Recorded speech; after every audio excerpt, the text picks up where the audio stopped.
So I would like to, in order for what I would share with you would be more of a communication, two-way communication, rather than, oh, I would just go by based on my assumption and just say whatever, because that does not really make much of a sense. So I'd like to hear from you if you have any particular questions that you came with it today or after we said prayers, any particular question that is in your mind in relationship to our topic, which is spiritual relationship. So then I will write them down, and hopefully by the end of the hour today, and then next week, which I will be here, hopefully we have visited and the answer we have found out. If not, then we'll go at the end of next week over the question and see if we have not answered any of them or all of them. So what could be some of the questions that you have thought about, came with, about when you said, oh, I'm going to go listen to this talk about spiritual relationship. So what did you ask yourself? What could be one item you want to know?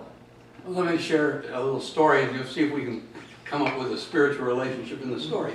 When my wife was alive, we were both religious scientists going to that church, and she would pray for one thing and I would pray for another, and they were in conflict. And she would never let go of being number one. That was what she wanted to be in the relationship. And I never knew what the outcome to the fact that she's pulling in one direction and I'm pulling it in another. It wasn't harmful kinds of things we were praying about. But I think it was more leadership than anything else. My wife wanted to be the boss, and I believe with the wedding vows that love, honor, and obey, though the new wedding vows don't have obey in them anymore. So there was a spiritual conflict there. So I'm trying to formulate it in a form of a question, please. And that I would think that something like, what does the whole notion of power to do with spiritual relationship? Is that good? That's good. That's good. Okay. I think that sums it up. Very nice.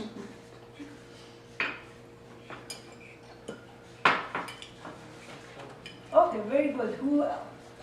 Anyone else has got any questions that they were wondering about? Well, on that same word, then how do you know when it's a spiritual relationship and not a religious-based relationship? So you're assuming that religious and spiritual are going to be in conflict. I'm assuming that all of us don't necessarily connect our spirituality with our religion, and we use religion as a reason not to be in tune with ourselves. Give me another sentence that might say it not in an exclusive way. Okay, let's see. Spiritual alignment? How do you link spirituality with religion? How do you? No, I guess in regards to a relationship, a personal relationship with another person. Say it again, say it again. In a... Just go to your heart and say. Okay, I see. In a relationship, in a marital relationship, how do you not use religion as a cop-out? Okay. What do you mean by cop-out? That's an excuse. As an Excuse excuse, me. or well, there you use. Okay, so let me see if I can give it a sentence. How do you stay away from making religion to be an obstacle? No. Or just a social thing, not something really at their heart. Right. I think she's saying, is religion a foil that you can use in an argument to fend off the other person? Is that what you're saying? No, I'm just saying, like, sometimes when you get into sometimes you are meeting people and you would like to have, and you think you connect. And in that connection, you decide to spend more time with them. But then when it gets down to nitty-gritty living daily in and out as a married couple, then you realize that either you or the other person wasn't as committed to their relationship with God as you had intended.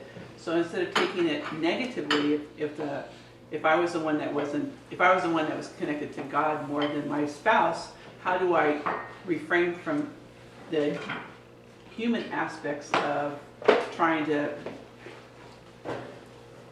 make him, manipulate him. Okay, so, So in your religion, you could say, I don't personally drink, but anybody that drinks is not as religious? Or... No, it would probably end up going, you need to be closer to God. If you can't commit to your God, what are you committing to?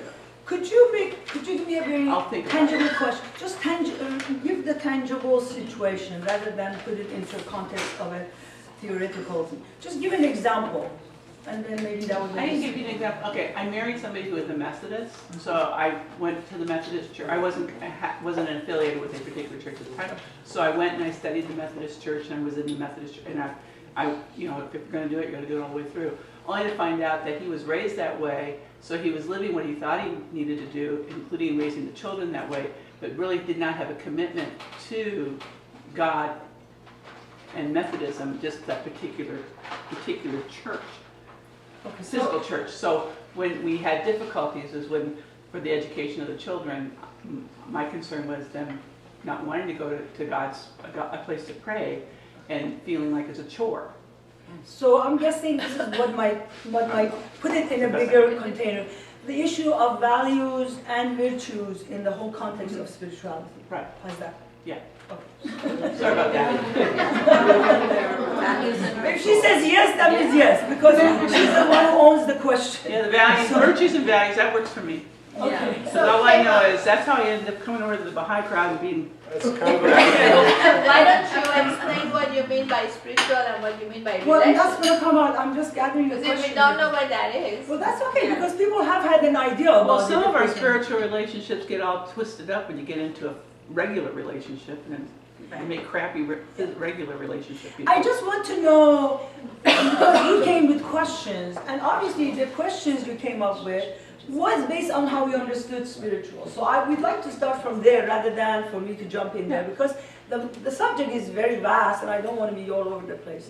So anybody else came with a question, this is what I want to know. Yeah.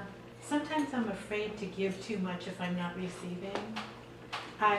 But yet it seems like when you give, you're giving to the good of life, because any good you give will keep on going. But I'm afraid if the person isn't like reciprocating, that I should hold back. So what would be the question? Do I give without expectation? Is it a spiritual? Yeah. To give and not to give. Yes. To give and not receive. To give and not receive. To give and when it's not When do you give? reciprocated. Is it still a spiritual thing to give when it's not reciprocated? That's right. Okay, so giving without Expectation. Expecting a return without an expectation. Okay. It's okay. Giving with or without? With or without expectation. How's that? Yeah. Is that good? You're taking it to a new level. Well, you know. That line is At what point am I unconditional being love. used? You So know, let's at what point am I explain, just because giving and what obviously- point am I just being used? Obviously, this is a question for her.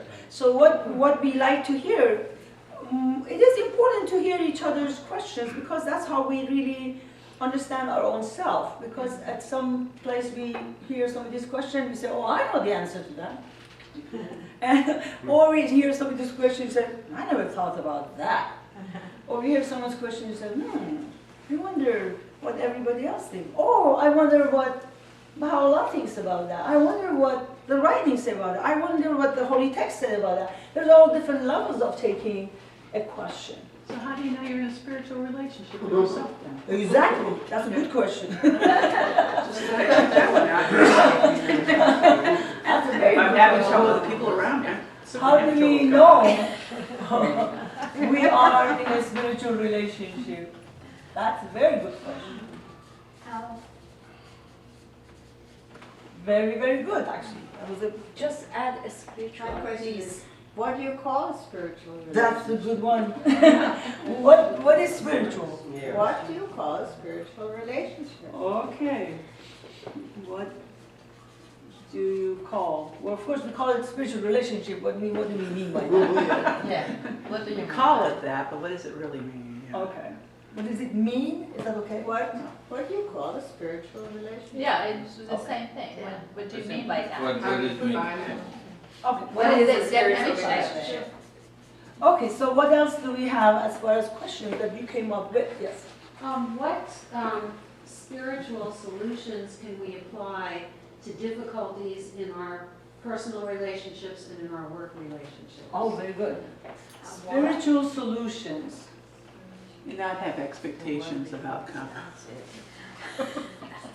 That's my Spiritual solutions to our problems, relationship problems. To challenges in our personal and work relationships. To our relationship problems. How's that? That's enough. Very good. So what else? Do we have anybody else? Yes? Alignment is between spirituality and religion. Okay. Alignment. Alignment. She likes the word alignment, I can tell her. The stars. Between spirituality. I just put an S in there, how about? And the other one was religiosity. How's that? Make it simple. Okay, so anybody else has got the... Yes. Well, on the question of marriage, I think maybe both parties have different expectations. So what could be done to clarify the expectations of a couple who planning to get married? In terms of? In terms of what they are getting into in the relationship. So Some you're may talking have a about- concept, one side can have a concept, well now I own you, or you know, and it's not really so. Are we talking, because there's so many marriage family terms, so there's so many aspects to marriage, like what kind of a house you're not talking about, you're talking about the spiritual aspect of the marital relationship. Yeah. Okay, so Like, what, we have different ideas, different concept of God, So the other basically- person has different very concept good, of God, very good. and then, but we still love each other. So how So how do we go to, about it? how to communicate before marriage about the spiritual connection in the That's marriage? right. Okay. Okay. Deal with the conflict of spirituality in marriage. Let's clarify, maybe we have the wedding taking Oh, place. You close your eyes and jump. They wouldn't be married.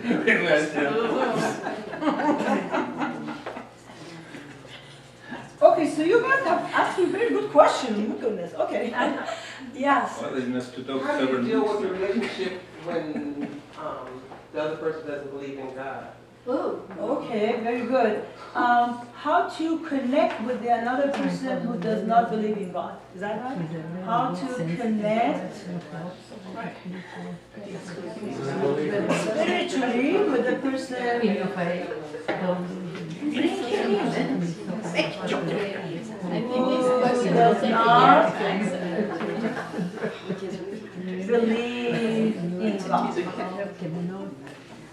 Okay, very good. Anyone else? Yes?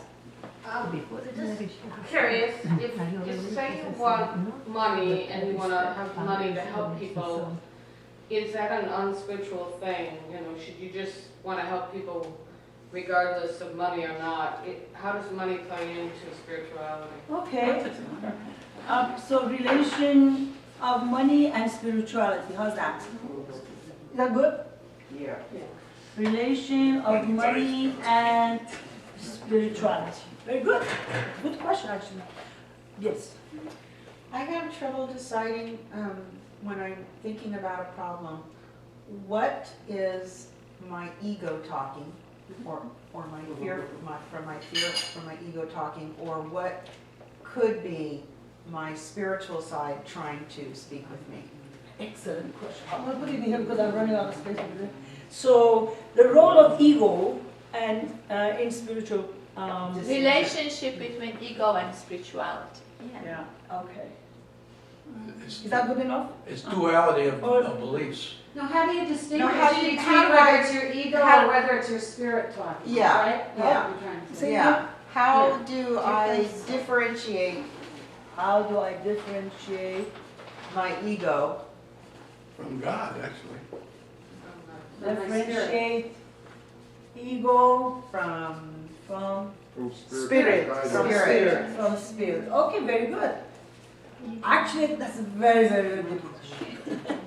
All of these questions are great, but some of them are more to the center. And that was pretty close to what I was thinking. It was when would I know I need a spiritual tune-up?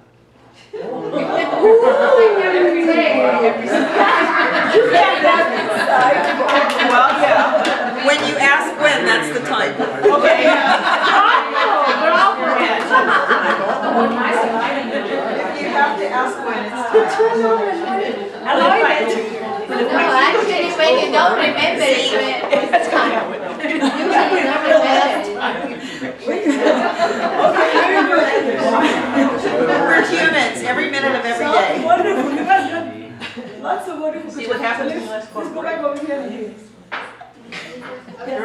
I guess the way I would put it is, what scale would you stand on to measure yourself spiritually so you know you're not fooling yourself? Oh, that's cool. Okay, so let's see. What's gain Spiritual scale. Spiritual evaluation. From 1 to 5. So like when I weigh myself in the morning. That's a good question. How do you decide? What's gain you stand on? If you're overweight, you can stand on a scale or you can measure yourself with a tape measure. But there doesn't seem to be a tape measure, an honest tape measure for spirituality. Okay, There's no honest. clinic you can go to get a spiritual measurement.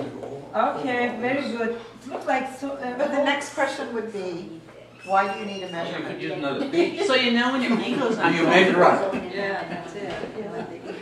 So, Keyvan, we don't have 20 Because sections how to answer all about these everyone else questions. says, You you better don't stop measure that. yourself against someone else. That's all right. A lot of them are really related to each other. So anyone else? Okay, the last one here. Okay, go ahead. No spirituality in here. definite ego round. Cut it out. We saw your spirituality few minutes How ago. do you, as somebody who's been divorced for a long time, how do you detach from your child who doesn't seem to be leaving the nest and has problems that, You embrace it. I'd like to know that too.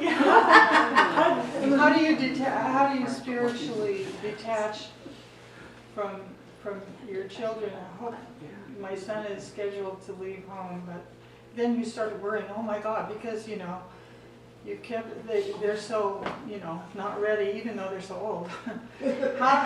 And then you worry that you're gonna, enable and all these words. You're talking about You have release. to detach from your children. Okay, So, so. lovingly detached. Spiritual detachment from your children. There you go. Spiritual A detachment. gentle push and a good phone plan. A gentle person what? And a good phone plan. If they don't call you, Unlimited minutes so they can call you. So should we use the word, I'm gonna try the sentences if you like it. How to let go in case of our children, how to let go and let God. kind of thing. That's a good- Yeah, let's go ahead and take a look and see how we can get some of the answers to questions you asked. May I suggest something? Start with a definition of spirituality like this, and then we know for the rest what we're talking about. If you don't mind, I'm gonna go the way I have worked for 20 years, so it might pay off. I am going to give you a tool because, like anything else, we need a tool to really look at ourselves and examine us because this is about examination of our own selves. So this tool actually works very well within the context of the Baha'i teachings and also within the context of cognitive behavioral therapy or psychodynamics, any of them really, it works very well. So I will give you this tool and don't mind the crookedness of my star because it's never been complete and it's good. So I don't have any expectation of making a beautiful star. how many points are you putting on it? So there is 5 points on this star, and the reason is because there are 5 zones of our awareness of our own self. I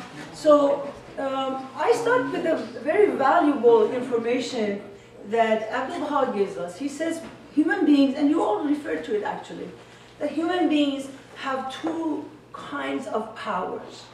One is our physical powers, which is about our senses. That is the way we experience the world around us. Either we see things, we hear it, we smell it, we touch it, we taste it, right? Those are the five senses, right? So that is the way, as long as we are alive, the world of material world, the world of existence, comes to us. We see somebody smile, we see somebody cry, we see somebody frown, we hear somebody's soft voice, we hear music, we hear the birds, we taste the good food, we have a loving touch. All of those basically are experienced because of our physical powers. So we have what we call a sense perception of reality. And I don't have to tell you that our sense perception is not absolutely unanimous, because we have selective way of looking at things. If you close, all of you close your eyes, and I asked you what was in this room, and each one of you will have certain things, and you don't remember a whole lot of other things, because we all have selective memory and selective way of looking at reality. I don't know how many of you women, for example, when you became pregnant, everybody on the street looked like they were pregnant. And when you were not pregnant, nobody looks, you don't see anybody who's pregnant. It's just like our sense of reality is very much affected by where we are and what we are seeking, what we are looking at. So our sense perception is very subjective. On the flip side of our senses, the way we experience the world, we have a spiritual power, which is imagination. Now, animals don't have imagination. They have the power, the physical powers. They see, they hear, they taste. Sometimes they're better than us. But they are not able to sit in this room, for example. The doggy is sitting over here, the doggy is here. It smells whatever is here and wants to look around and see who's ordering him or not ordering him. But the doggy cannot be sitting here and in its own imagination thinking about, the moon and the sun and the ocean and the birds and whatever is out there. Just doing that. So, just to take a look at this whole function of our senses and how it operates, I'll give you a little exercise, very simple one. Let's say we are all sitting in a big gathering and somebody across the room is smiling at us or looking at us with a smile. What would be the first place that we might be registering it if we are really in tune with our own self? Because we have to be in tune with our own self. It would be in our feelings. We experience something in our feelings. So what could be a possible feeling if someone across the room is smiling and we are looking at it? What could be a possible feeling?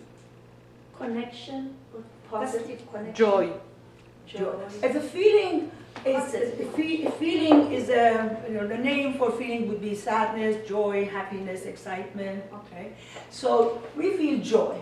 Very good. Safety. And then what? I'm sorry. Safety. You feel safe. Very good. Very good. That's a feeling. So this zone is about intention. We all need to become very familiar with our own intention or wants. Thank you. Or desires, or hopes. So, if we see somebody smiling, we feel safe, we feel joy. What do we want to do? Smile back. Smile back. That would be our action. Give his phone number. So, You were thinking that? well, so I didn't hear that. What you said? Get his phone That is number. fun. Absolutely. Why not?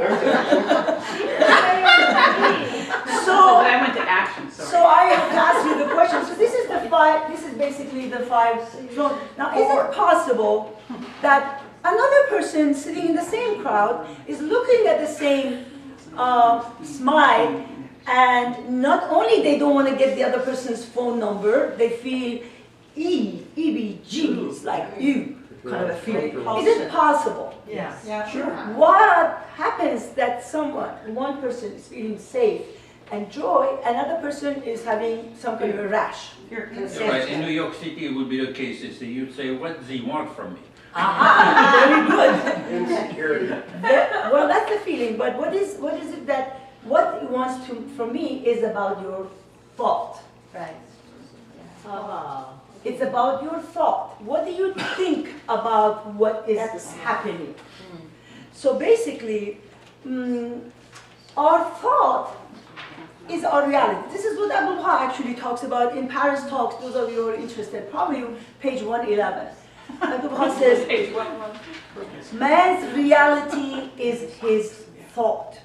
The way we think about whatever it is that is happening. Now, which is fascinating is that human beings look at something and use our senses, and we have a thought about it. Animals have a thought about things also. For example, a lion is passing by and sees, Bambi and its little baby over there, and the lion looks at it and says what? What does it think? Lunch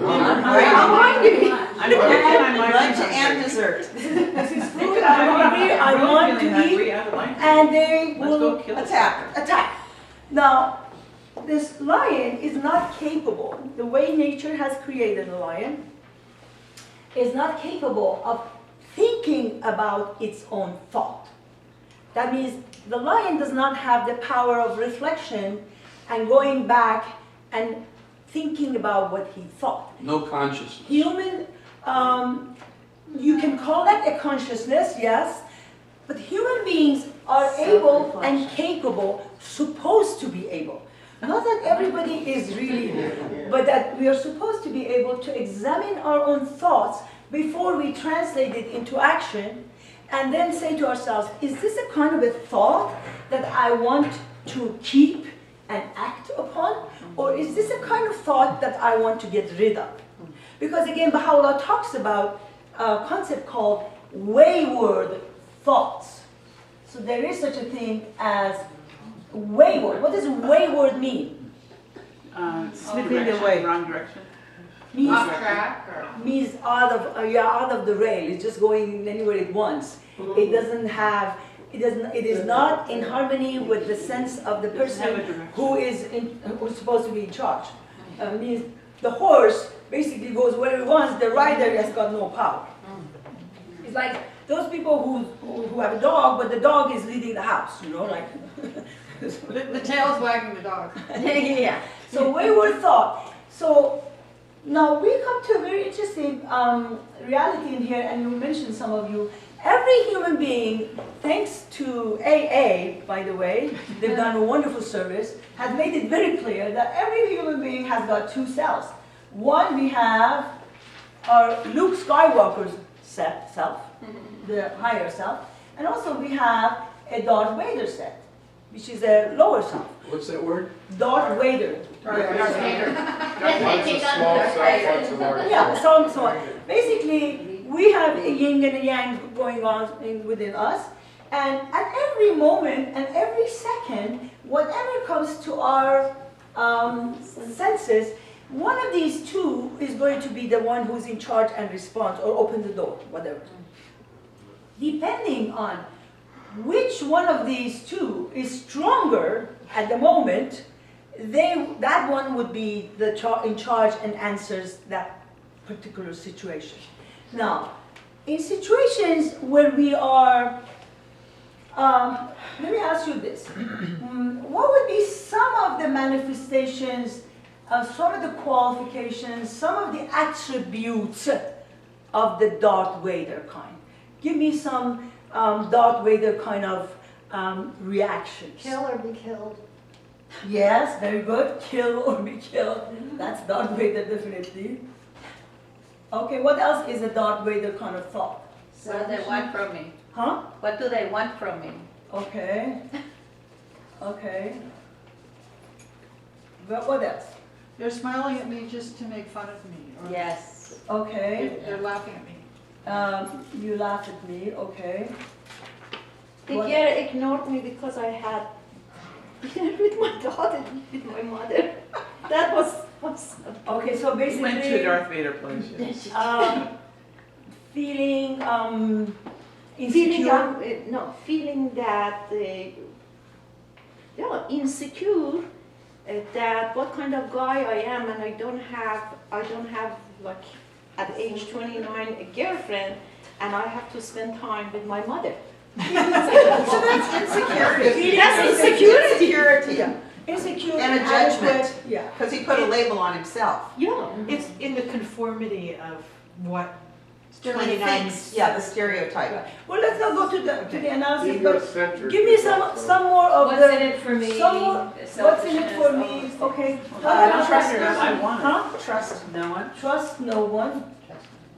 I'm right. How about a prejudice, like, that I am person is- right.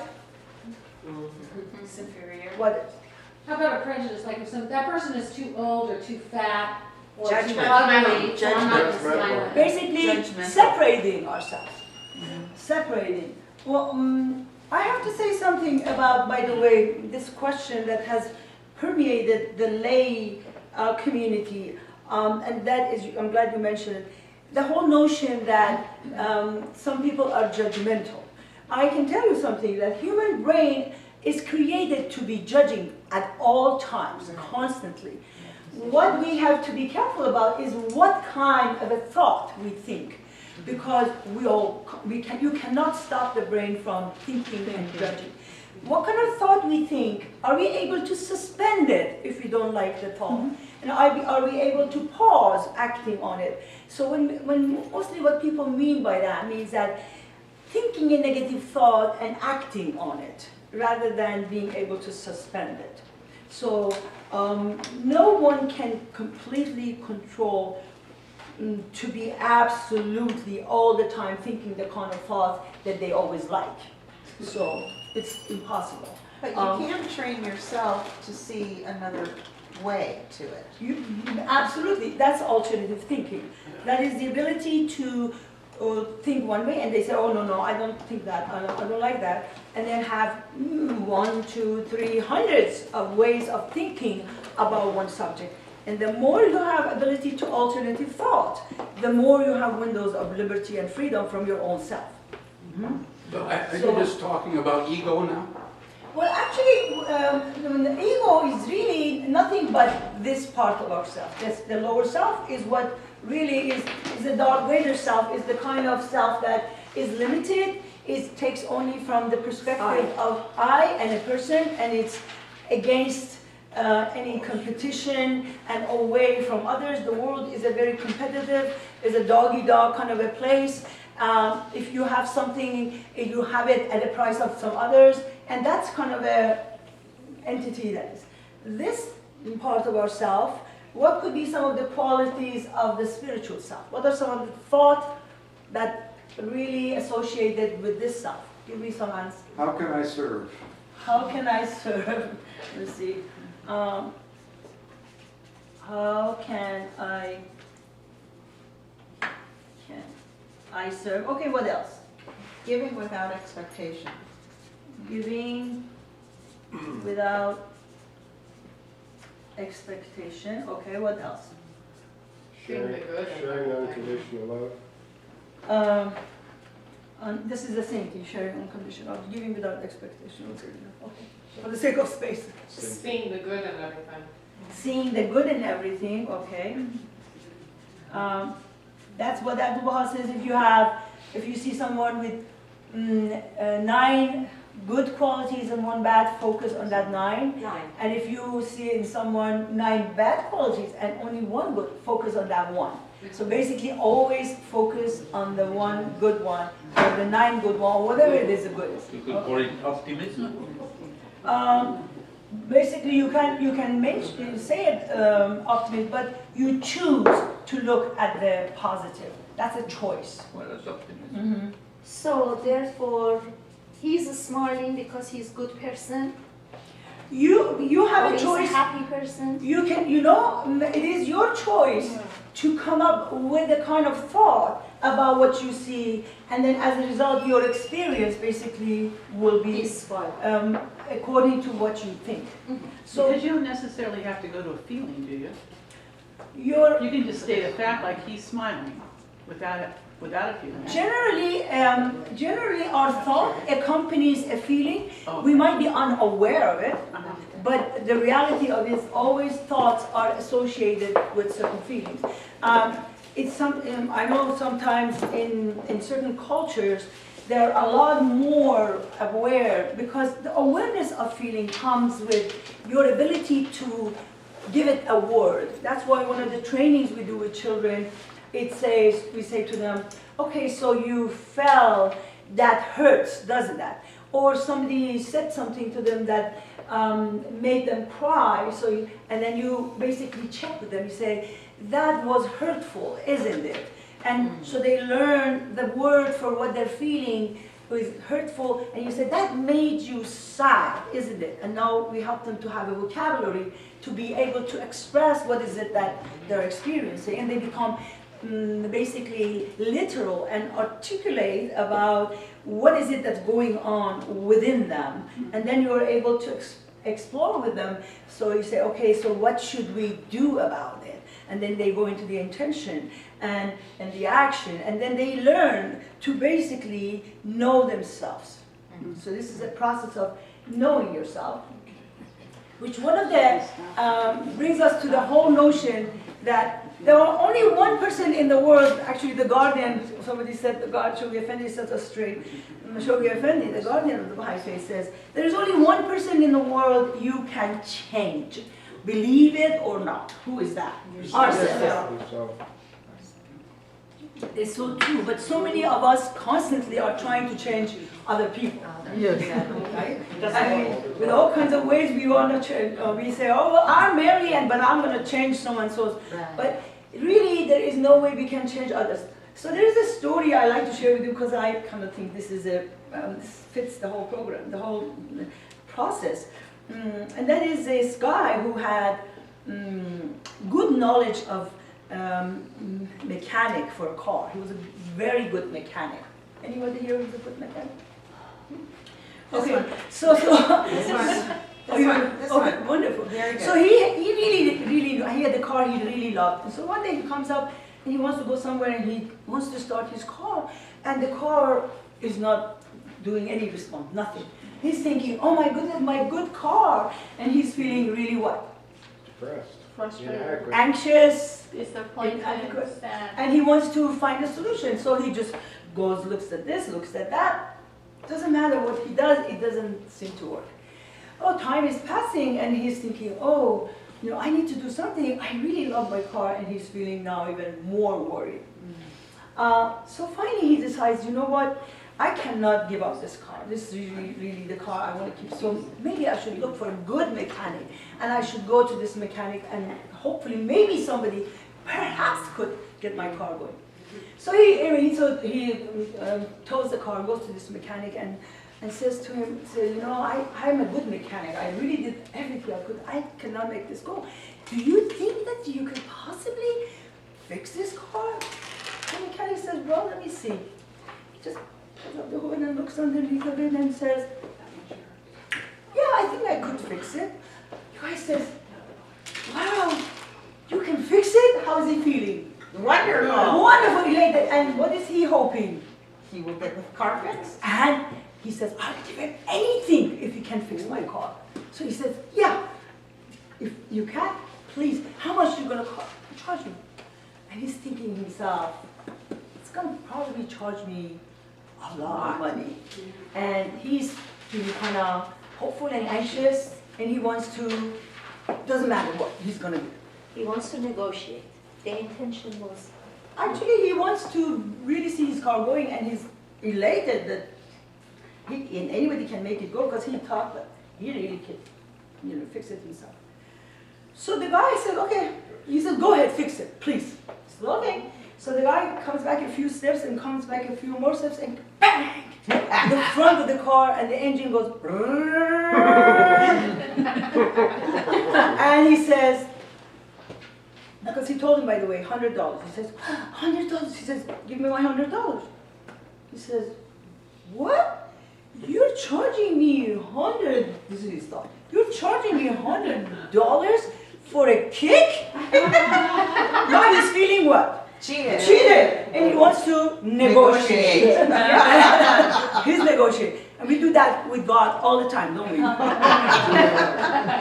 And so the guy said, no, I am not charging you $100 for the kick. I am charging you $1 for the kick, but $99 for where to kick.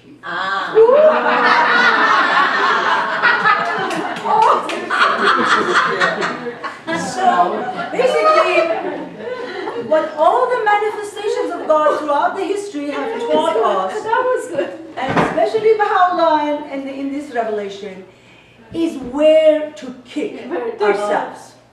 And that is why you go to the prayers, directly to the prayers, because in those prayers, there are mysteries, especially a lot of metaphors, that doesn't matter how bright you are in the world, you won't be able even to entertain them in your own thoughts. And those prayers kick us in the places that we had no idea existed. So the awareness of ourselves basically becomes, all of a sudden there is a huge floodlight on us, and we see ourselves in the light of those writings that we had never knew ourselves. And that process has to continue every day, because by nature we're like a piece of iron. We're not a magnetic by nature. We become magnetic because of our proximity to the magnetic force. And that's when we become magnetic, and then we can lift up a fork or whatever power it is. Once we are distant from it, because somebody asked, when do we know? When you think you have everything, you're too far. because now you are basically only ruled by this part, and the other part is perfectly dead, or it doesn't exist anymore. So there's no contrast. You cannot even tell. There is no night and day. The only way we can tell there is a daylight, because we have become experienced with the night. These two. So the whole notion of tuning ourselves, that's the reason we have obligatory prayers every day. And the obligatory prayers have tremendous tools in them because of the metaphors in there. For example, you start the long obligatory prayer from the writings of Baha'u'llah. The beginning of it says this. It says, you look to the left, you look to the right, and then you say, in supplication, make my prayer a fire that will burn away the veils that have shut me out from thy beauty. So what are you looking for?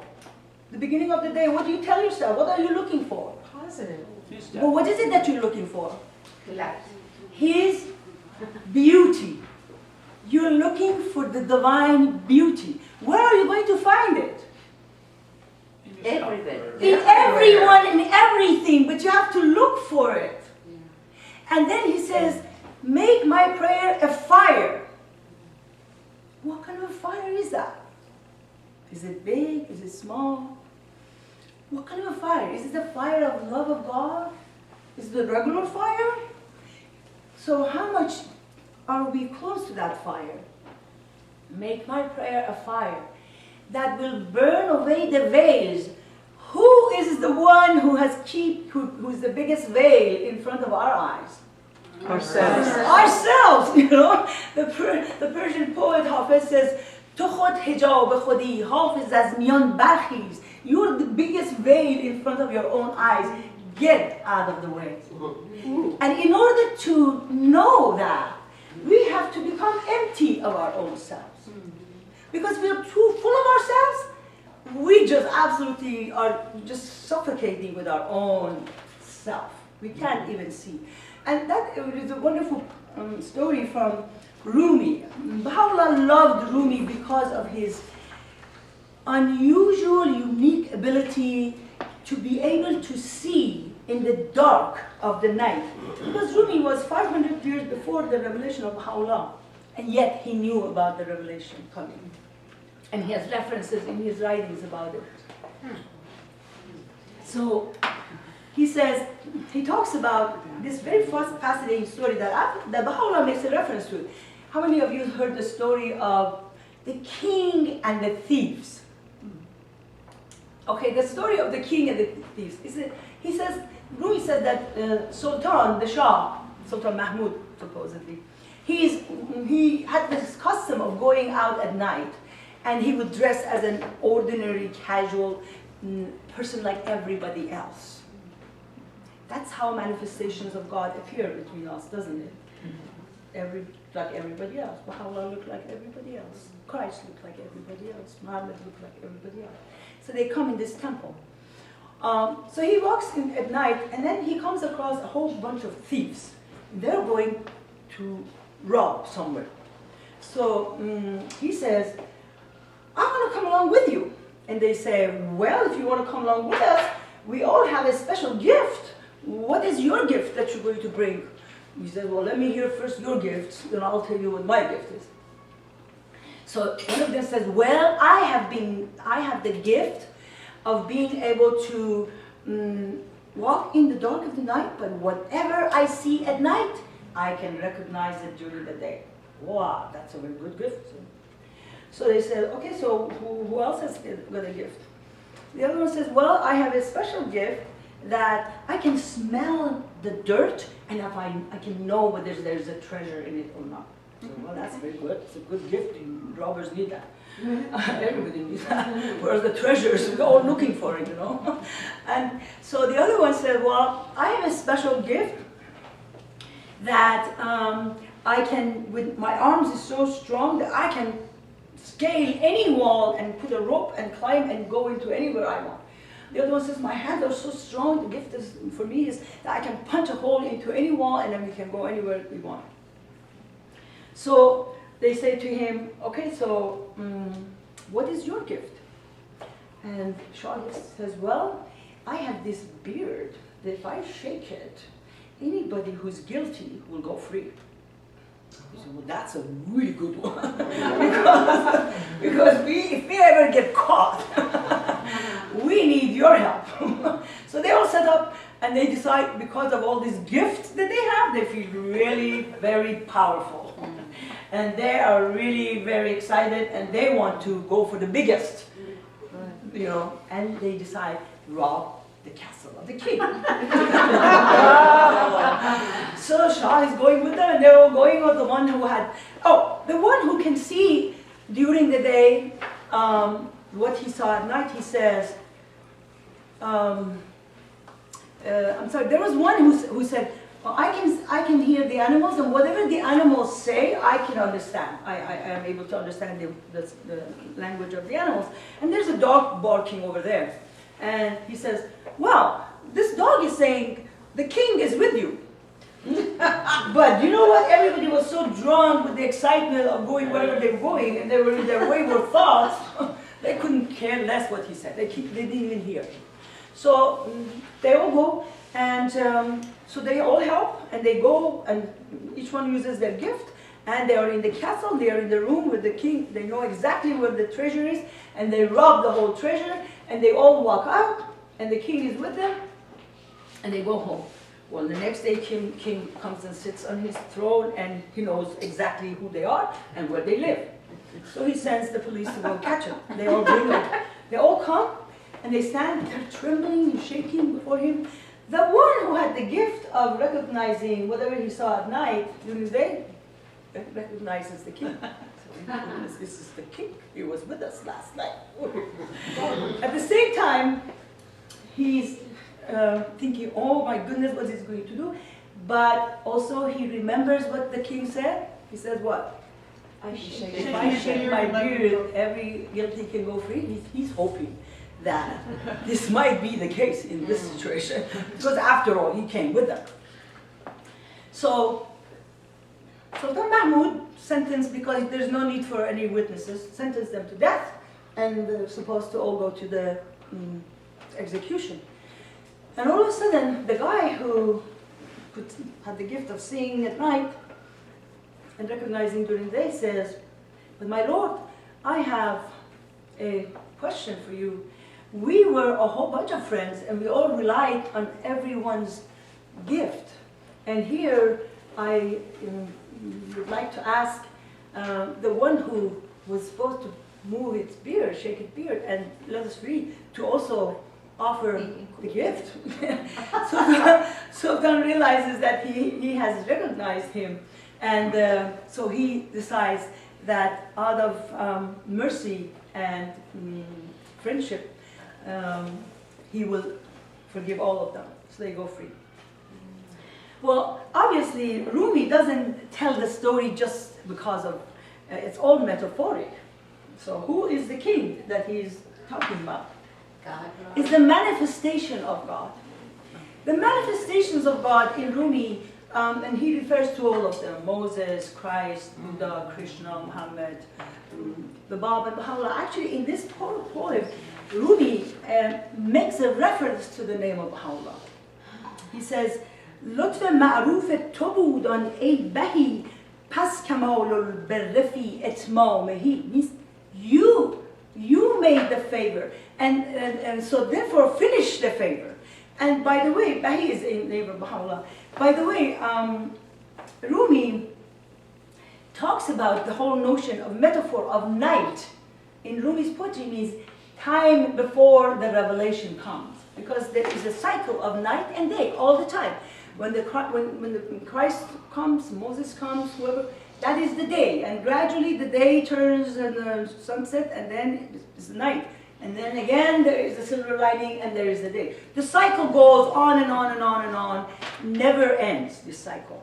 So during the time that the revelation becomes far distant from before the next revelation, it is nighttime, because a lot of time people become very much engrossed in their own lower self thoughts, in their own human self, in their wayward thoughts, and they start imagining things and guessing things and getting far away from really the light.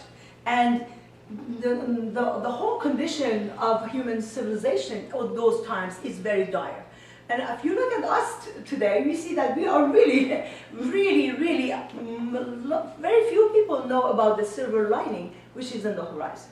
And everybody is looking in the dark trying to find the solutions. And there is no solutions to find in the dark. You see? So, this whole recognition of where to go, as your question is where to go, we need to basically ask, supplicate. The whole notion of asking, supplicating, reading, exploring, seeking with a mindful spirit is the first step.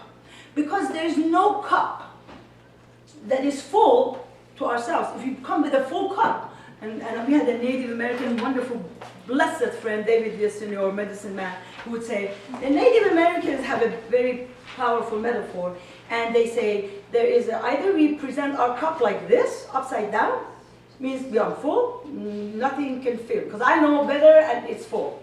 Oh, okay, that's good. I heard him say that. I heard him do that. And then the other way is to present your cup like that. And Prabhupada says, the ground that is the lowest collects the biggest bounty of divine love, because all the rain always comes to the lower place.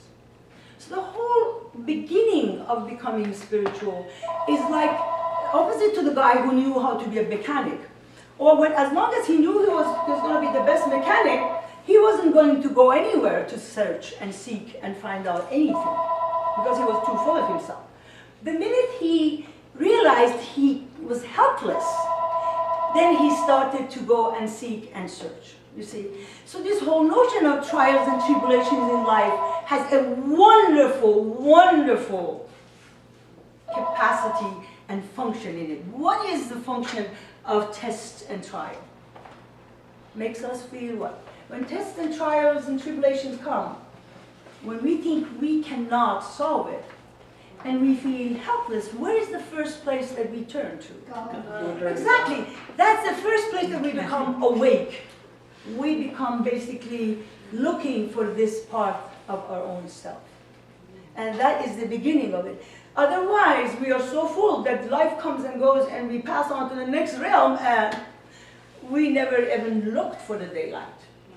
We thought that was there is, that's all there is to it.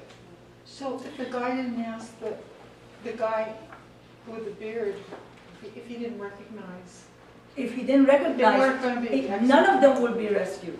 Exactly, that's really exactly like this what he said. By the way, Follow-Jean, could you keep me on track with time? Yeah, I'm keeping you on track. How much time do we have? So I don't want to. We're 5 minutes past. No, I mean, how much time do we have? No time?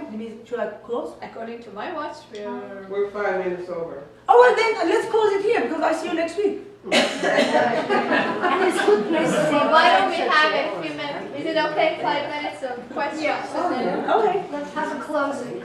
Yeah. Okay, so any questions or any comments so far? I'll see you next week. So then, whatever you remember, we pick up from there. How's that?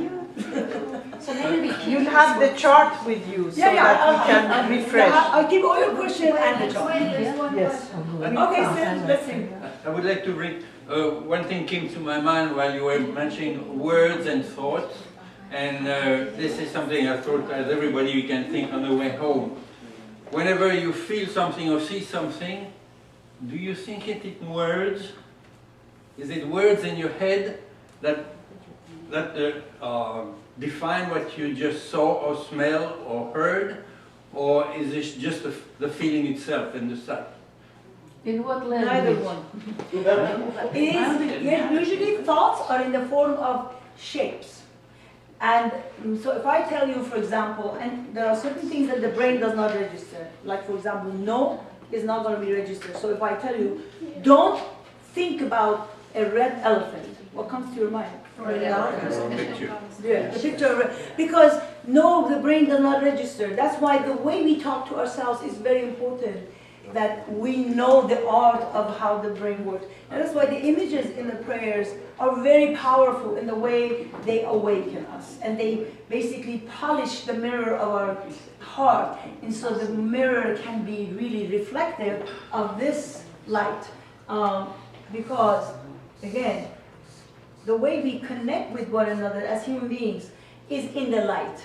That means this heart and this heart, the connection is not this way, because both of them without the light are in darkness. You can't see anything in darkness. The way we connect is through this light.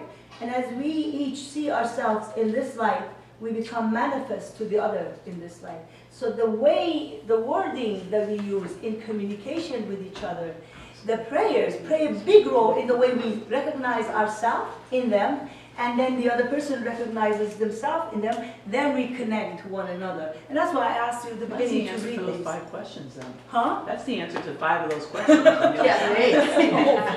Thank you. Okay, so anybody else wants to say anything before we close? Because I don't want to go beyond limits. Can you just explain about the no? Because I hear my brain telling me no all of the time, and then it goes into a fear thought. Well, as I said, you have different ways, you can use different ways of talking to yourself. I really suggest, because this is a very complex question, the way to communicate to yourself, one of the best gifts of treasury of an ocean that is given to us is the Baha'i Writings, especially the prayers. You go in there and you see how conversation goes on, and how a question is put, and how a communication is formulated, and especially pay attention to the metaphors. Next week we do an exercise, hopefully with that, and see how, for example, when you say to God, this is a good example of using no in a very creative way. It says, do not look upon my hopes and my doings. Nay, rather look upon thy will that has encompassed the heavens and the earth. Do not look upon my hopes and my doings. What comes to your mind is your hopes and your doings. But you want to examine them. That's why Baha'u'llah wants you to look at them. But do not lie. What comes to your mind?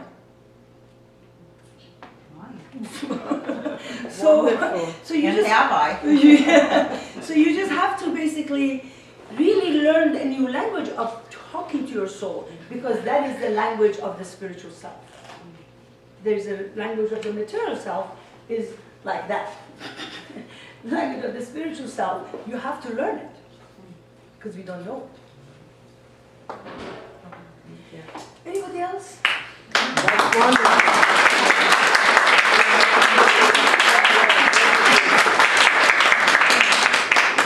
Thank you so much. You have been wonderful. I'm very inspired and excited for next week. Thank you all for coming. We'll see you next week at 9:38.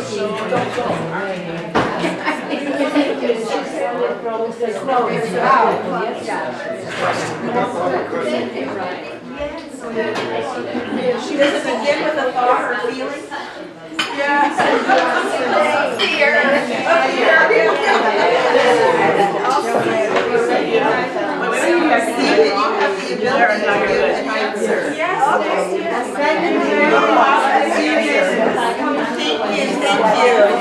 Thank you.